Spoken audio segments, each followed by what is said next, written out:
Let's talk about what actually happens if the United States puts boots on the ground in Iran. Not the headlines, not the press briefings. The structural reality of what follows step by step and why the consequences may extend far beyond any battlefield. Donald Trump recently stood before the American people and declared that the US military is on track, that objectives are being met, that the country is winning. History has a quiet lesson here. Leaders who feel compelled to announce victory out loud are usually the ones watching it slip away. At the same time, Secretary of Defense Pete Hegseth rolled out what he's calling the Greater North America Strategy, a security architecture stretching from Greenland down to the Panama Canal, from Alaska across to Venezuela. So the picture being drawn is this. America waging a war in the Middle East, it appears to be struggling to manage, while simultaneously applying pressure to Canada, Denmark, Mexico, Colombia, and Cuba. To most observers, it looks like chaos. But there is a serious argument, worth examining carefully, that there is deliberate architecture behind all of it. Start with the military reality on the ground, because it is sobering. Iran is roughly 4 times the size of Iraq. Its population approaches 90 million people. Its geography is among the most punishing on the planet for an invading force. The Zagros mountain range runs the entire length of its western border, the most logical entry point from Iraq, creating natural corridors of death for armored columns and helicopter assaults. Iranian forces trained for exactly this kind of asymmetric mountain warfare can strike, disappear, and strike again with very little an occupying force can do to stop them. Approaching from the east means crossing immense deserts from an enormous distance. Approaching from the south via the Persian Gulf means more mountains and an even longer overland march to Tehran. The arithmetic of the thing is stark. Military analysts estimate that conquering and actually holding Iran would require somewhere between 3 and 4 million soldiers. America's entire active military numbers around 1.3 million.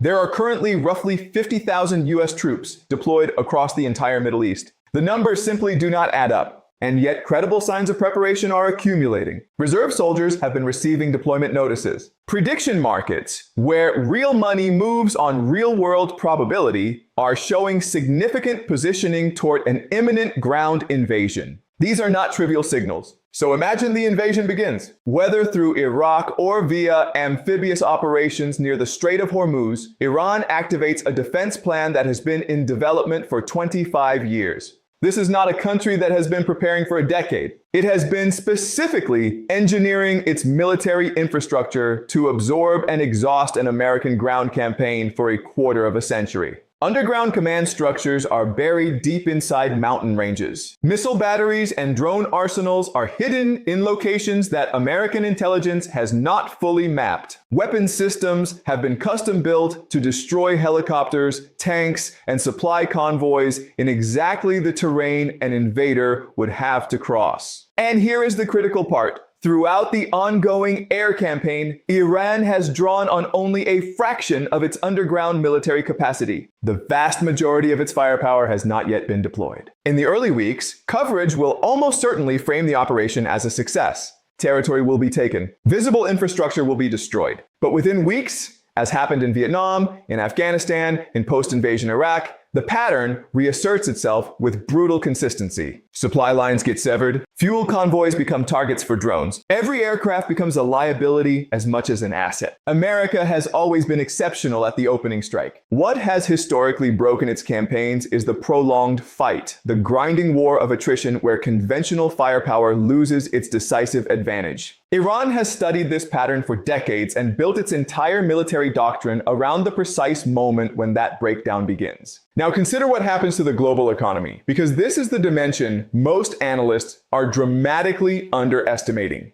The moment a ground invasion begins, Iran's most powerful economic weapon becomes operational, the Strait of Hormuz. Iran has the capability to mine the strait, to systematically attack oil tankers, and to strike Gulf Cooperation Council energy infrastructure simultaneously. Iranian officials have stated openly that their objective in an escalation scenario would be to push oil prices to $200 per barrel. They currently sit around 100, but the strait carries far more than crude oil. Phosphates, ammonium, sulfur, and urea, the core building blocks of agricultural fertilizers, all transit those narrow waters. If that flow stops, global food production is directly threatened. This is not a story about expensive fuel at the pump. It is a story about food shortages in the parts of the world least equipped to survive them. Beyond fertilizers, helium, and sulfuric acid, both essential to semiconductor manufacturing, also pass through the strait. Semiconductors are the foundation of every modern economy, from smartphones to artificial intelligence infrastructure. A sustained disruption to their supply chain doesn't just hit technology companies. It reverberates through every sector that depends on computing, which at this point means every sector. JP Morgan has publicly warned that the world could face a severe oil supply crisis within weeks if the conflict escalates fully. When the world's largest bank issues that specific warning, it deserves serious weight. Full Iranian escalation produces $200 oil, widespread food scarcity, semiconductor supply chain collapse, and a global economic depression. Not a recession, a depression, and then something deeper breaks. Since 1973, global oil has been traded exclusively in US dollars. Saudi Arabia and the Gulf states agreed to price their oil in dollars, and in return, America guaranteed their security. Because every nation on Earth needs oil, and oil requires dollars, this arrangement created permanent global demand for American currency. It is the mechanism by which the United States finances its $36 trillion national debt. In structural terms, it functions like a Ponzi scheme, sustainable only as long as Gulf stability is maintained. The largest holders of American debt are Japan, China, Taiwan, Singapore, Hong Kong, India, and Europe. These same countries source the overwhelming majority of their energy from the Middle East. If a ground invasion destabilizes Saudi Arabia, the UAE, and Qatar, disrupting their energy infrastructure, these nations begin to lose confidence in the petrodollar system. They start reducing their dollar holdings. They stop purchasing American debt. At that point, the mechanism sustaining $36 trillion in US debt begins to unwind. Interest rates spike. The stock market crashes. The artificial intelligence sector, which depends on cheap capital and significant Gulf state investment, implodes. This is not a financial correction. In structural terms, it is the end of the American empire as it has existed since 1991. Here is where the analysis becomes genuinely interesting and genuinely uncomfortable. Everything described above sounds catastrophic for America. But consider a different question. When the Strait of Hormuz closes, when Middle Eastern oil stops flowing, when the Gulf Cooperation Council destabilizes, who actually benefits? The world does not stop needing oil, food, and energy. It simply needs to source them elsewhere. And that elsewhere is North America. The United States holds substantial domestic oil reserves. Canada holds enormous ones. Venezuela, where Washington has been aggressively expanding its influence, holds the largest proven oil reserves on the planet.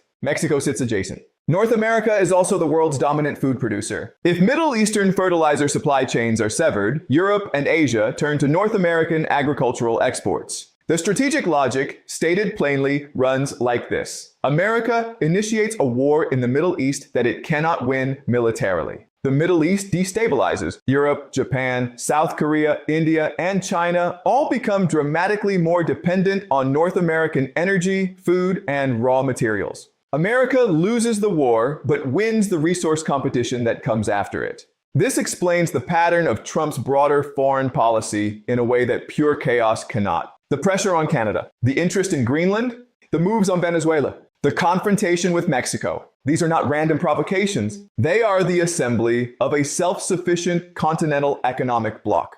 Hegseth called it Greater North America. It can equally be understood as a technate, a fortress continent with two oceans as natural defenses, self-sufficient in energy, food, water, and critical minerals, positioned to sell those resources to a desperate and destabilized world at premium prices while the old global order dissolves around it. This strategy has a working precedent. When Russia launched its invasion of Ukraine, the near-universal consensus among analysts was that it was a catastrophic miscalculation, economically and militarily. Yet Russia's industrial output has risen. Military manufacturing has expanded at a pace not seen since the Cold War. Russia transitioned to a war economy and emerged more self-sufficient, not less. The intellectual foundation behind this approach traces back to Alexander Dugin, whose 1996 work argued that the Western liberal order carried within it the seeds of its own collapse. His prescription for Russia was not to prop up that order, but to outlast it, to maintain national cohesion through shared identity, build alliances with like-minded states, and position Russia to survive the coming disintegration better than its rivals. Putin applied that framework to Russia. The argument being made here is that Trump is applying a version of it to America, not attempting to save the globalist order, but deliberately collapsing it on American terms and rebuilding from the wreckage a resource-exporting, nationally coherent, economically self-sufficient North American fortress. To understand the full scope of what is being dismantled, it helps to understand what was built. After the Soviet collapse in 1991, the American-led global order rested on three pillars. First, financial dominance. Wall Street as the center of global capital, manufacturing offshored to cheaper labor markets, America specializing in finance and services. Second, secular multiculturalism, open borders, cosmopolitan identity, consumerism as the social adhesive binding a diverse society. Third, Pax Americana, the United States guaranteeing global security, keeping sea lanes open, underwriting the defense of allies, funding the world's military infrastructure, while others free rode. That system delivered a generation of prosperity. It also hollowed out American manufacturing, left the working class economically stranded, widened inequality to historic levels, and produced $36 trillion in national debt. Trump's project is to demolish all three pillars simultaneously and replace them with their opposites: domestic resources and manufacturing over financial abstraction, Christian nationalism over multiculturalism, and Fortress America over Pax Americana. To complete that transition, the old system must be broken. And the most efficient mechanism for breaking it is a Middle Eastern war that disrupts the oil supply, collapses the petrodollar, destabilizes the global financial architecture, and forces a reorganization of the world economy around North American resource wealth. Two scenarios emerge from this logic. In the first and more probable one, Iranian resistance bogs down American forces. Casualties mount. American political will erodes. Troops are eventually withdrawn. The U.S. military presence in the Middle East ends. The petrodollar collapses. The dollar loses its reserve currency status. The global economy enters a severe depression. But North America, insulated by geography and abundant in resources, becomes the most stable and powerful region in a profoundly unstable world. Trump rebuilds America as a resource exporter while the rest of the world scrambles to adapt. In the second scenario, America sustains a prolonged war of attrition in Iran, mirroring Russia's grinding campaign in Ukraine. The global economy suffers for years. Oil remains expensive, food remains scarce. But gradually, North America consolidates its position. The outcome is structurally the same. The old order dies and North America emerges more dominant. In both scenarios, the old global order ends. In both, the world grows more dependent on American and Russian resources. In both, North America accumulates structural power that no amount of military failure can undo. And in both, the people who pay the heaviest price are ordinary Iranians who will live and die through the invasion. Ordinary Americans sent to fight a war designed to be lost, and the global poor who had no hand in any of it and no seat at any table where these decisions were made. A ground invasion of Iran faces brutal terrain, impossible logistics, and a defense doctrine built specifically to destroy it. If that invasion proceeds, Iran escalates fully, closing the strait, disrupting oil, food, and semiconductor supply chains, and triggering economic collapse on a global scale. But the counterintuitive dimension is this: that collapse may be precisely what certain actors are engineering, because a destabilized Middle East forces the world to depend on North American resources in ways no diplomatic agreement or trade deal ever could. Whether this strategy is clever or catastrophic is almost beside the point. The real question, the one that history will ask, is who pays for it? The answer, as it has always been throughout the long record of empires, is the people who never chose any of this and will suffer it regardless. This is not prophecy. It is structural analysis. Examine the evidence, stress test the logic, and build your own framework for understanding what you are watching unfold.